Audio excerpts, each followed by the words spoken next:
आज आपण सोया चंक्सपासून प्रोटीनने भरपूर अशी रेसिपी बनवणार आहोत।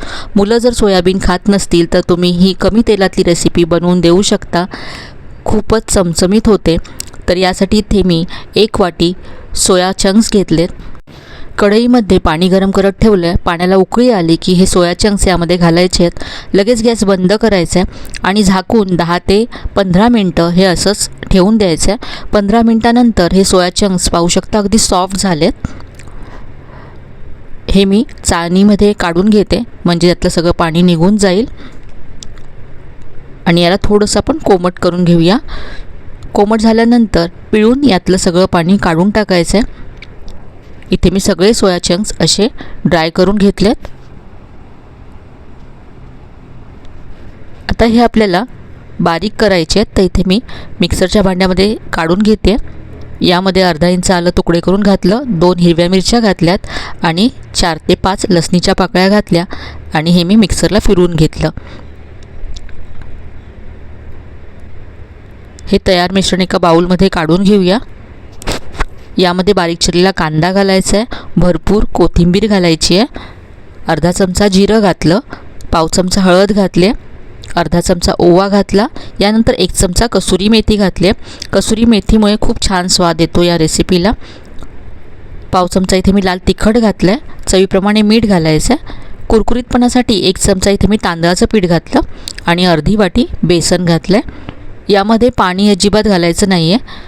सोया चंक्स ओलसर आहेत त्यामध्येच हे पीठ आपल्याला मळून घ्यायचं आहे। इथे आपल्याला बेसनसुद्धा फक्त बाइंडिंग पुरतंच घालायचं आहे। यामध्ये आपण जे तांदळाचं पीठ घातलं आहे त्यामुळे रेसिपीला खूप मस्त कुरकुरीतपणा येतो। तर याचा असा मी गोळा मळून घेतला आहे। आता याच्या अशा छोट्या टिक्क्या बनवायच्या आहेत। इथे मी छोट्या आकाराच्या टिक्क्या बनवते। तुम्ही मोठ्यासुद्धा टिक्क्या बनवू शकता किंवा तुम्हाला हवा तो आकार तुम्ही देऊ शकता। तर इथे मी आणखी टिक्क्या बनवून घेतल्यात। आता ह्या आपण शॅलो फ्राय करणार आहोत। तर इथे मी पॅनमध्ये तेल गरम करत ठेवलं आहे। यामध्ये 2 ते 3 चमचे तेल घातलं आहे। तुम्ही या टिक्क्या डीप फ्रायसुद्धा करू शकता। बाहेरून या छान क्रिस्पी होतात आणि आतून सॉफ्ट होतात। एका बाजूने फ्राय झाल्यानंतर या मी उलटून घेते।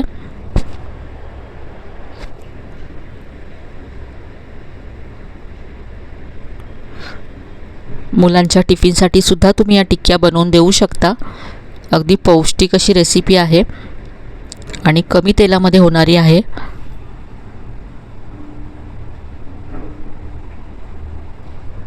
तर खूप मस्त रंग आला टिक्क्यांना। दोन्ही बाजूनी मी ह्या अशा फ्राय करून घेतल्यात। काढून घेऊया। आपण जे प्रमाण घेतलं त्यामध्ये 10 ते 12 टिक्क्या तयार होतात। तर इथे सगळ्या टिक्क्या फ्राय करून तयार झाल्यात। इथे मी शेजवान चटणी बरोबर या सर्व केल्यात। तुम्ही टोमॅटो केचप बरोबर मुलांना देऊ शकता किंवा कुठल्याही चटणी बरोबर सर्व करू शकता। खूप छान लागतात। तर इथे पाहू शकता अजिबात या तेलकट होत नाहीत। मधल्या वेळेस काहीतरी चटपटीत खायचं असेल तर अगदी कमी वेळामध्ये होणारी मस्त अशी रेसिपी आहे।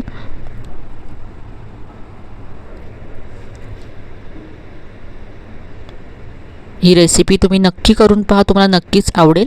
आजची ही रेसिपी तुम्हाला कशी वाटली कमेंटमध्ये कळवायला विसरू नका। रेसिपी आवडली असेल तर व्हिडिओला लाईक करा, शेअर करा।